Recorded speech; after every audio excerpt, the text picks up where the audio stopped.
Baik teman-teman, kali ini saya akan membuat tutorial lagi, yaitu tentang perakitan running tag full color RGB outdoor ukuran 240 kali 40 cm. Oke, jadi seperti ini ya. Ini adalah framenya, panjangnya 200 cm ya, dengan lebar atau ketinggian ini 40 cm. Oke.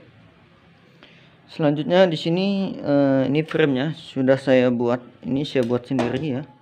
Saya buat sendiri. Kemudian sudah saya rakit.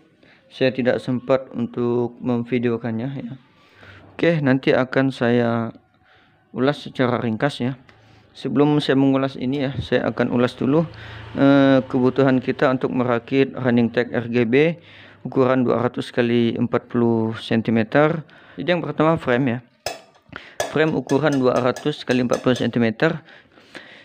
Kemudian selanjutnya setelah frame adalah ini ya. Ini power supply. Ini power supply 40 ampere 5 volt yang tebal ya. Jadi saya pakai dua, karena di sini akan menyuplai panel P10 RGB sebanyak 12 buah. Maka saya menggunakan 2 kali 40 ampere ya. Jadi 6 panel RGB itu disuplai oleh power supply 40 ampere 5 volt. Di sini saya menggunakan metode pembagian ini ya, 6 samping kanan dan 6 samping kiri. Karena apa? Karena itu akan lebih menghemat ini ya. Ya, lebih menghemat sambungan kabel power untuk panel P10 ya. Yang ketiganya ini adalah controllernya ya. Controllernya ini supply-nya 5 volt, bisa kita ambil dari salah satu ini ya. Oke, ini tipenya W6075 ya. Adapun untuk memprogram controller ini kita bisa menggunakan software Huidu 2020 ya kalau di laptop. Kalau di HP kita bisa menggunakan LED Art. Kemudian selanjutnya yang tadi yang ketiga controller, yang keempat ini kabel-kabelnya ya. Kita rakit sedemikian rupa ya, positif negatifnya ya, panjangnya sesuai kebutuhan. Selanjutnya ini adalah power supply. Ini adalah supply listrik ya. Supply listrik sini ya, ini. Oke, supply listrik PLN masuk ke power supply sini ya, ke terminal AC-nya, dan ini juga masuk ke terminal AC. Oke, itu pertama frame, kedua ini power supply, ketiga controller, keempatnya kabel ya, kelimanya ini ya. Kelimanya ini. Nah, ini dia. Ini adalah panel P10. Panel P10 sebanyak 12 panel. Jadi untuk membuat panjang 200 cm dengan ketinggian 40 cm, kita membutuhkan 12 panel dengan rincian 6 panel di atas, 6 panel di bawah. Selanjutnya, sebelum saya lanjutkan pemasangan panel P10 ya, pemasangan panel P10 ke frame, saya akan ulas sedikit ya masalah framenya.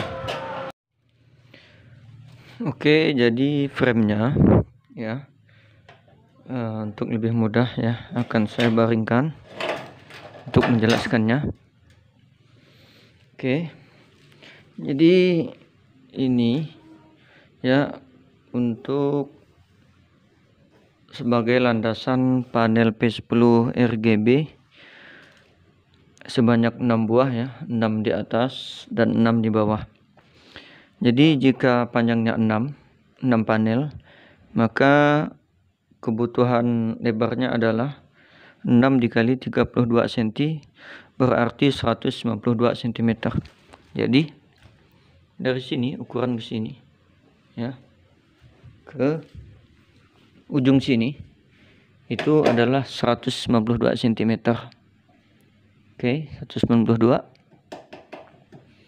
Yang bagian bawah juga sama ya. Kemudian untuk bagian samping ya, karena dua panel ya, panel atas dan panel bawah, maka ukurannya adalah 16 kali 2 atau 32 cm. Oke. Jadi 32 cm untuk ini. Ya, dari sini ke sini ya. Cara mengukurnya, jadi kita ambil siku dari ujungnya ya, 45 derajat. Bisa kita gunakan penggaris siku. Setelah dapat di sini ya, setelah dapat di sini, kita tarik menggunakan meteran ya ke sini. Itu sepanjang 192 cm ya. Kemudian kita pluskan 1 cm untuk mengantisipasi penyimpangan pengukuran dari meteran. Jadi kita lebihkan sebesar 1 cm. Jadi ukuran totalnya menjadi 193 cm untuk bagian sini. Untuk bagian sini samping ya sama, kita ambil siku dulu ya. Kita ambil siku 45, kemudian kita tarik ke sini sepanjang 32 cm.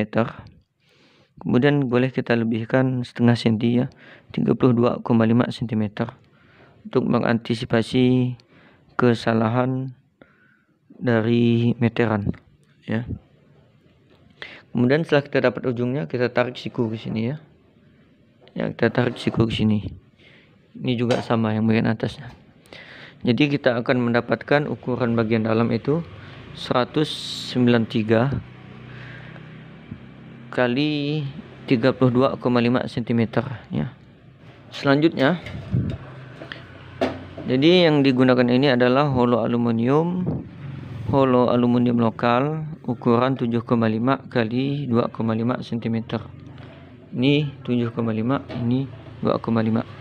Atau biasa juga disebut holo 1x3 in ya. Atau ada juga yang menyebutnya segi 1x3. Segi 1x3. Oke, jadi seperti itu. Selanjutnya, jadi holo 7,5 kali 2,5 cm ini sudah cukup memadai untuk menampung panel P10 RGB outdoor ya, yang ukuran tebal ya, yang ada 3 saluran air itu di bagian framenya.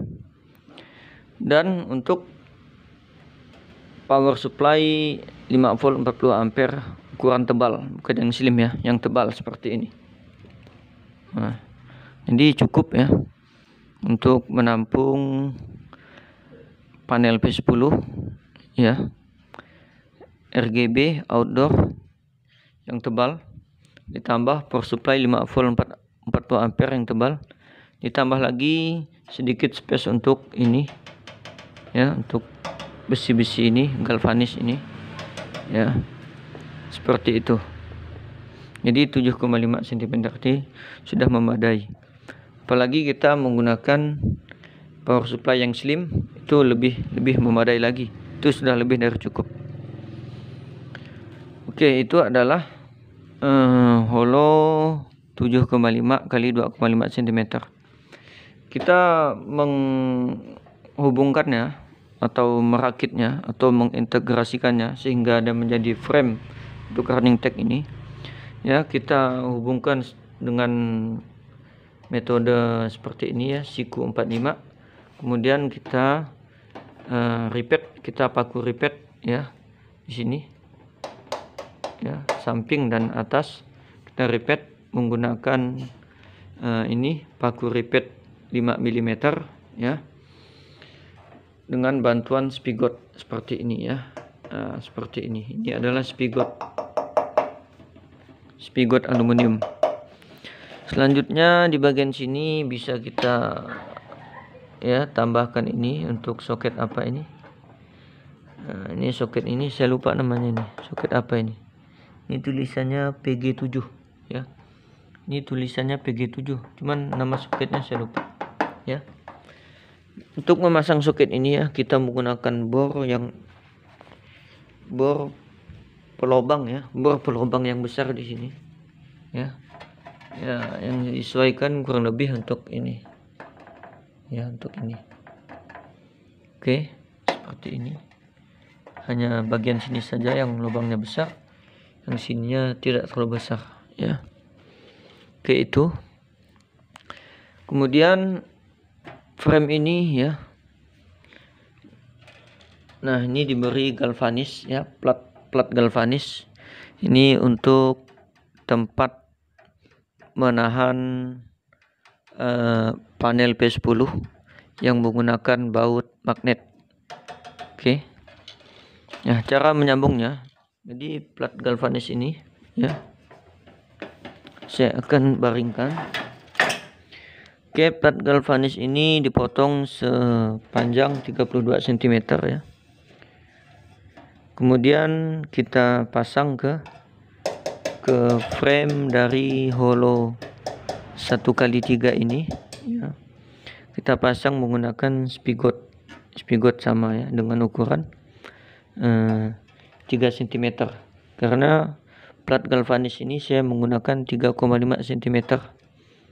Ada dua tipe ya plat galvanis yang dijual. Pertama seperti ini 3,5 cm. Yang satu lagi 5 cm, agak besar. Ya, saya menggunakan 3,5 cm dan itu sudah cukup untuk menampung, untuk merakit panel P10 RGB. Oke. Kemudian ini dihubungkan ya, dihubungkan ke bingkai, ke frame, ke panel aluminium ini, ke frame panel aluminium ini menggunakan spigot seperti ini dengan ripet ukuran 3 mm ya. Paku ripet 3 mm. Jadi ada 3 paku ripet ya. 2 di atas sini dan satunya di sini. Untuk yang satu ini untuk menahan, untuk mengunci dari plat galvanis ya, seperti ini. Oke. Jadi plat galvanis ini ada 7 ya. 1, 2, 3, 4, 5, 6, 7. Seperti itu ya. Oke. Itu saja ya yang pokoknya. Tambah lagi satu ini ya. Ini biasanya saya menggunakan besi ya. Ini untuk biasa disebut hanger ya. Ada yang jual hanger frame panel P10. Hanger frame panel P10. Namun saya tidak membeli hanger yang sudah jadi karena untuk menekan biaya. Jadi saya buat sendiri. Ini menggunakan hanger, ini menggunakan spigot ya, spigot. Jadi kita lubangi di sini sebesar 5 mm ya, atau 5 lebih mm, 5,5 mm. Kemudian kita paku ripet menggunakan paku ripet yang ukuran 5 mm.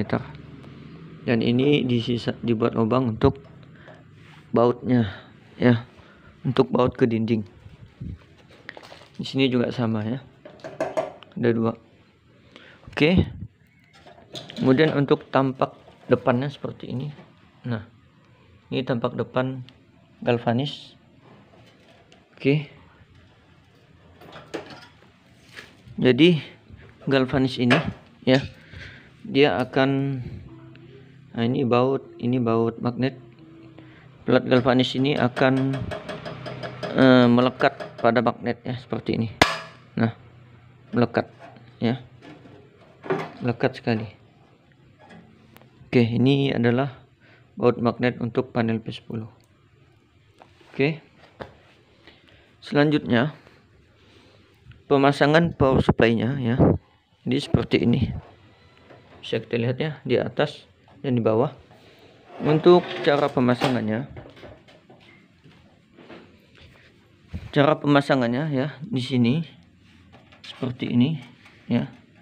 Di sini langsung saya paku ripet menggunakan paku ripet ukuran 3 mm ya.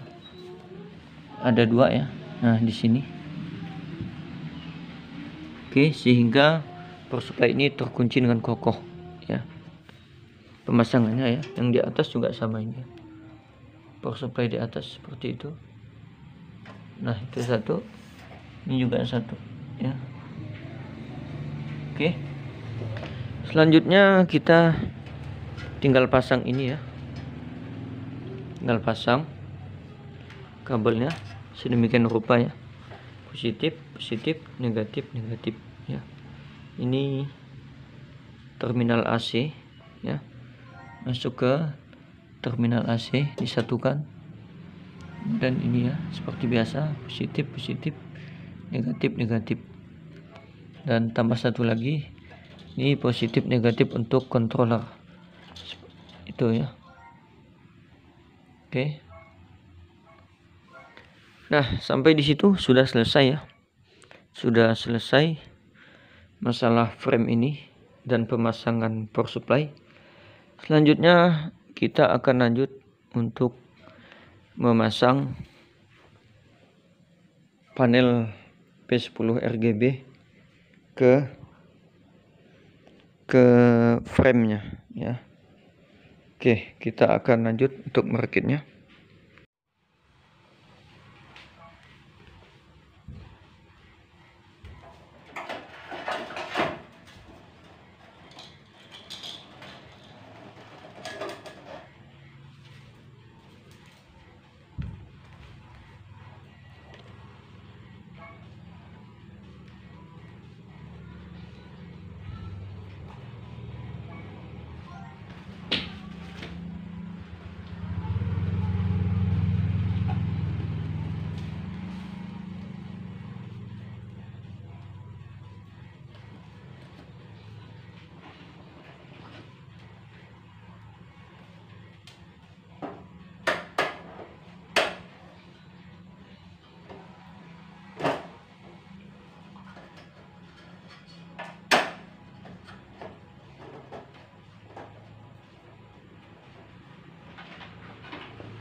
Oke, teman-teman. Jadi untuk mempermudah ya. Jadi di sini menggunakan baut magnetnya seperti ini.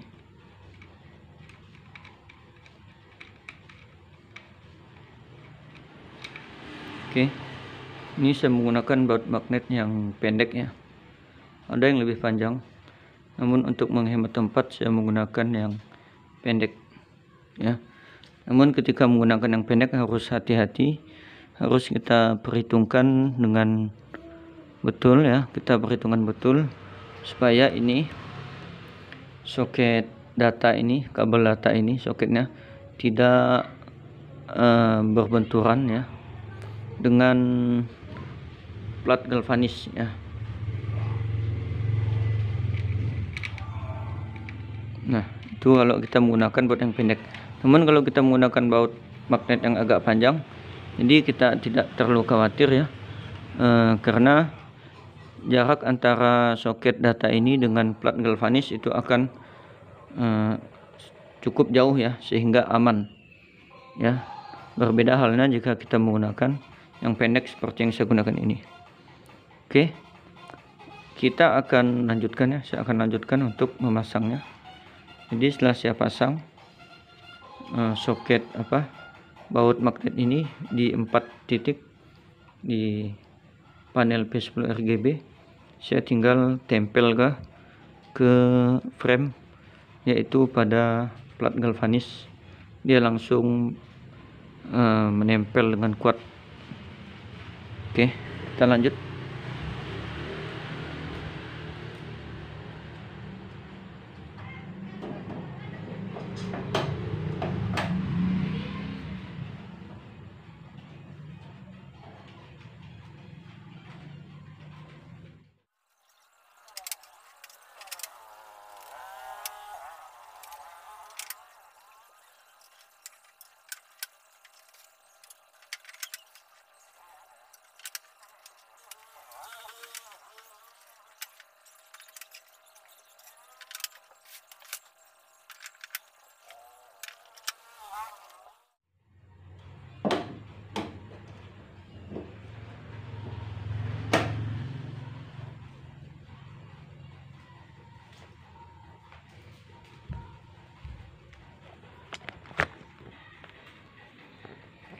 Oke teman-teman, jadi setelah dipasang hasilnya seperti ini ya.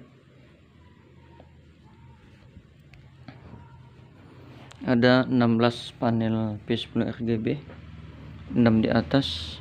Ada 12 panel P10 RGB ya, 6 di atas dan 6 di bawah. Hasilnya setelah dipasang seperti ini. Oke. Selanjutnya kita tinggal memasang kabel ya.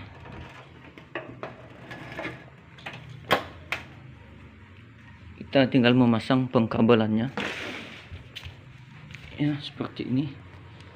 Kita tinggal pasang kabel data, kabel power, kemudian controllernya.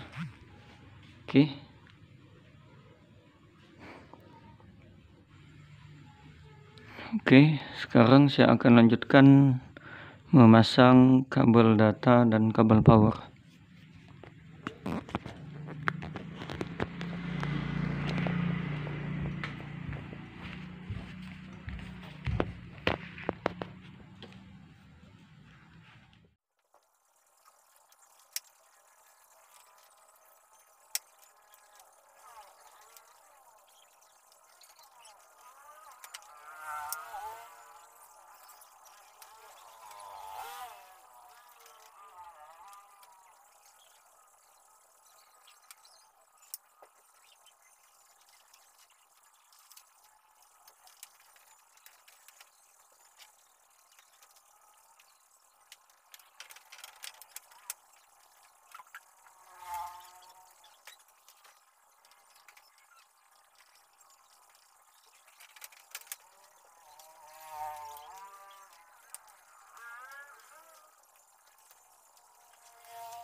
Oke teman-teman, jadi saya sudah selesai merakit kabelnya ya, memasang kabelnya, kabel power, kabel data ya. Untuk panel bagian atas ya, kita lihat kabel datanya ya, dipasang seri ya, kemudian dihubungkan ke pin data dari controller HD-W6075. Demikian juga untuk yang panel bagian bawah, itu dihubungkan secara seri ya, dari ujung ya, masuk ke panel, ke terminal atau ke pin data dari controller. Pin data yang kedua ada satu ya, pin data 1, pin data 2. Oke. Maksudnya itu adalah soket data ya, bukan pin data tapi soket data. Nah, satu soket data ini terdiri dari 16 pin. Oke, seperti itu. Kemudian masalahnya di sini ya, kita lihat ya. Nah, ini terlalu sempit ya, sehingga kabel data ini, soketnya, kabelnya, kemudian kabel power itu bersentuhan dengan body power supply. Jelas ini sesuatu yang tidak diinginkan ya, dan sesuatu yang berisiko. Mungkin juga bagian atas ya. Nah, kabel datanya bersentuhan dengan body power supply, mungkin juga untuk kabel powernya. Ini sesuatu yang tidak diinginkan dan semestinya tidak boleh terjadi ya. Ini karena perhitungan yang meleset dari penempatan power supply tebal ya, sehingga hasilnya seperti ini. Namun ini masih bisa kita akali ya. Nanti kita beri alas isolator di sini, sehingga kabel power dan kabel data ini tidak kontak langsung dengan body power supply. Oke, kita akan lanjut. Nah teman-teman, di sini cara yang saya gunakan supaya kabel data, kabel power, panel P10 tidak kontak langsung dengan power supply, dengan bodi power supply. Maka di sini saya menggunakan isolator berupa kardus bekas ya,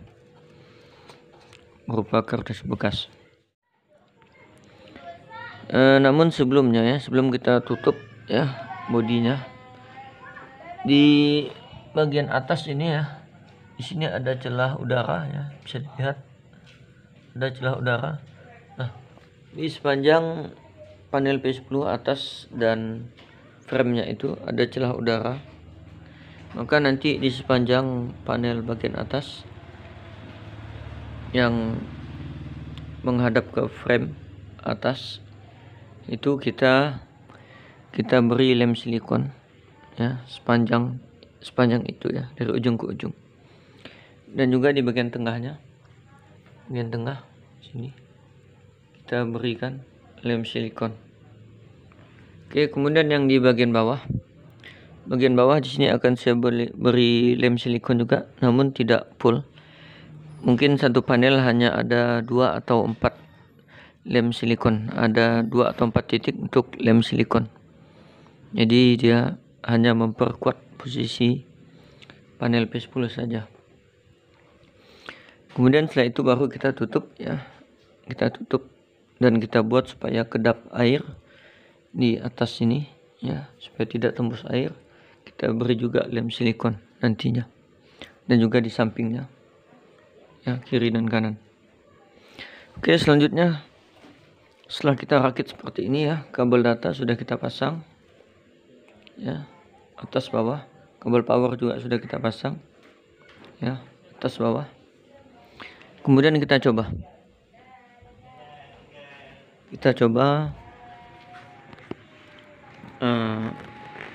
hasil perakitan running tag full color RGB 200 x 40 cm yang telah kita lakukan tadi.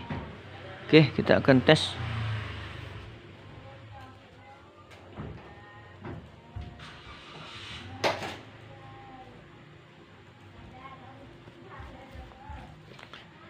Oke, tes ini akan membuktikan, akan menunjukkan apakah pemasangan kabel power dan kabel data sudah kita lakukan dengan benar. Jika benar, maka running tag ini akan menampilkan tampilan tulisan dengan benar ya, dengan baik. Oke, kita coba. Saya akan colokkan ya kabelnya.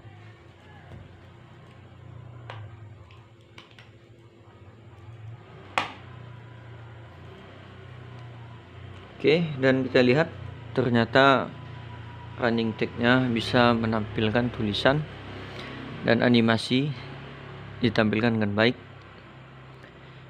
Sampai di sini berarti pemasangan kabel data, kabel power sudah kita lakukan dengan benar. Selanjutnya kita akan lihat tulisan ini sampai habis ya.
Oke teman-teman, demikian video kali ini. Merakit running tag full color RGB outdoor dengan ukuran 200 x 40 cm. Semoga bermanfaat. Sampai bertemu pada video-video selanjutnya. Wassalamualaikum warahmatullahi wabarakatuh.